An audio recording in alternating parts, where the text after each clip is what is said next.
Samsung Galaxy S8.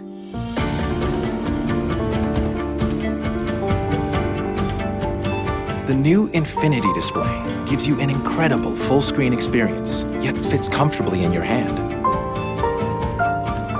We created it by reorganizing the phone's interior, making components smaller without sacrificing performance, and embedding the home button under the screen. We created the beautifully curved edge display and also erased the bezels to give you more space for the things that matter, creating a level of immersion you see and feel. Even games and movies are completely different with the Infinity Display's cinematic full-screen experience. And a bigger screen gives you the room to multitask seamlessly. The Galaxy S8 also presents a whole new way to interact with your phone, like Bixby. Bixby, capture the screen and text it to Jane. Bixby gets smarter and more intuitive with every use. And if you find something you like, Bixby analyzes it and provides information without having to type a single word. Bixby evolves as it learns your routine, so you'll have the right content just when you need it.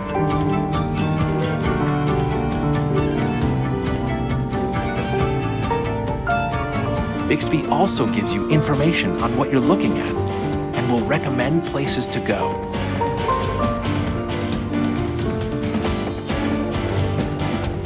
We constantly push ourselves to give you technology that makes your life easier. The ability to unlock your phone with one finger or even with your face, and secure your most important files with your eyes. Samsung DeX provides you a PC-like experience right from your phone. The camera is even better. It always focuses on your face, so you get perfect selfies every time.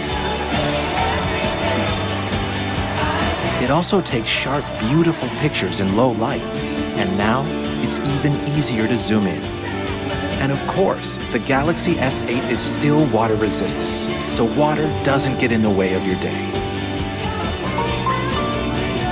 The new Galaxy S8 connects you to a new world of experiences.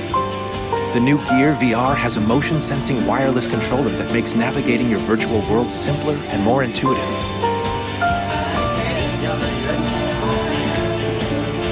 And paired with the new Gear 360, the Galaxy S8 lets you live broadcast in 360, so you can share your most memorable moments in real time. The Galaxy S8 will take you beyond the limits of any phone you've ever known before. Unbox your phone. Samsung Galaxy S8 and S8 Plus.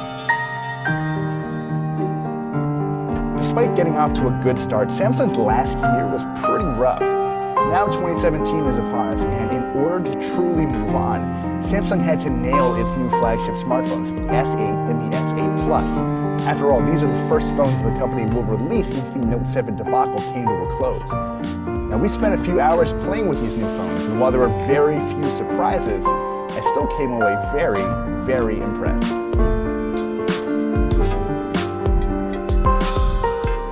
Let's get the really juicy stuff out of the way first. We don't know how much these phones will cost, but you'll be able to pre-order them in the US starting on March 30th, with an official launch coming on April 21st. Got it? Let's move on. All of the leaked renders and photos don't do these phones justice. The fit and finish is incredible. Remember how the front and back edges of the Note 7 sort of melted into the metal frame running around the phone? Well, the effect here is very similar, it's just made more striking by how thin these phones are. Now that's doubly insane when you consider it has one of Samsung's gorgeous new 5.8-inch Infinity displays that's running at 2960 by 1440, and there's a 3000 milliamp hour battery in there just like the S7. There's barely any bezel between that beautiful mobile HDR certified screen and the rest of the phone's face, and I gotta tell you, the glass's gentle curve only adds to the appeal. If LG's G6 was a flat slab of stone, then the Galaxy S8 is a polished river rock. As you probably knew, the S8 packs one of Qualcomm's Snapdragon 835 chipsets, along with 4 GB of RAM and 64 GB of internal storage. Well, in the US anyway. Versions available elsewhere will have one of Samsung's octa-core Exynos chips. Anyway, some of you will be glad to know that there's still a headphone jack here and a micro SD card slot that'll take up to 256 gigabytes of extra storage. And all of you should be glad that the phone is still water and dust resistant. All of that good stuff applies to the S8 II, the bigger model with a whopping 6.2-inch screen and a 3,500 milliamp hour battery. That is to say, it's just as impressive to hold and feel, and spoiler alert, it fits neatly into a pocket. Sure, this screen might not be technically as pixel dense as the smaller S8s, but A, there's really no way most people would ever tell, and B, this just might be the most comfortable big phone I've ever held, so it's kind of worth it. The iPhone 7 Plus I usually carry felt like a whale by comparison. The combination of Qualcomm's new chip and a seemingly lighter new version of TouchWiz leave the S8 and the S8 Plus just fly. The updated interface, by the way, is actually really handsome. It's not quite as loud as older designs, and the new icons and fonts and widget choices make TouchWiz feel more mature. Since both the S8 and the S8 Plus have curved edge screens, there's really no need for a distinct edge model anymore, so it makes sense that all those edge shortcuts have found their way here too. I'm still not sold on their usefulness, but hey, it's nice to know that they're around, waiting. We couldn't benchmark these things yet, but even unfinished, I couldn't get them to hiccup or stutter. For now, in terms of design and performance, the S8 and S8 Plus continually impress. To tell the story of the Galaxy S8s is to tell the story of Bixby, the virtual assistant Samsung has been working on for what feels like ages. You can invoke him, or her, or it, by hitting a button on the S8's left side, or by saying its name aloud. Now, I feel compelled at this time to just point out, Bixby, that's not a great name for an AI. It sort of evokes this weird image of a genteel British butler when, in fact, the assistant we have here is capable of so much more. Samsung says you'll eventually be able to control the phone with your voice as capably as you could by tapping the screen with your fingers, which is, well, pretty impressive.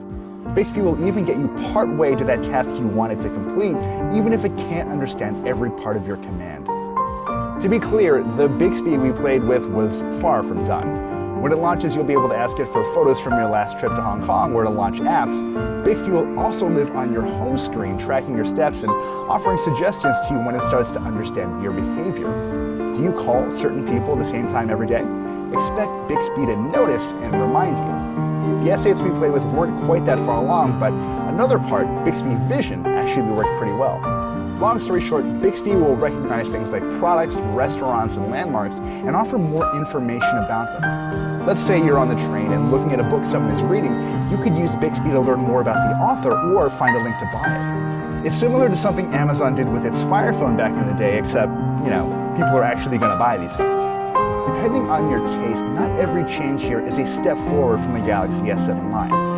The S8's fingerprint sensors are on the back to the right of the camera, and reaching it with your index finger can be a little awkward. The traditional home button is gone too. Instead, you've got a small pressure-sensitive strip of screen at the bottom you can press while on any screen to jump right back out front. It takes a little getting used to since you have to know the home button is just there waiting for you, but I don't think I'm going to be losing any sleep over it.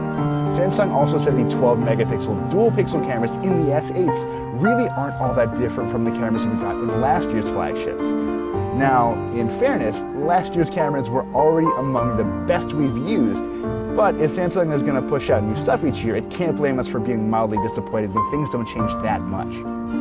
That said, Samsung has apparently tweaked the way photos are processed, which should make for slightly better colors and clarity throughout. And since we live in an age where Snapchat and Instagram reign supreme, you can add goofy filters to your face when using the improved 8-megapixel front-facing camera. It helps that it autofocuses on your mug when you're snapping selfies. Samsung also cooked up a system called DeX, and just tell me if this sounds familiar. You plop the phone in a dock, connect a monitor, keyboard, and mouse, and get stuff done on a phone-powered desktop. We've seen so many other companies try this and frankly screw it all up.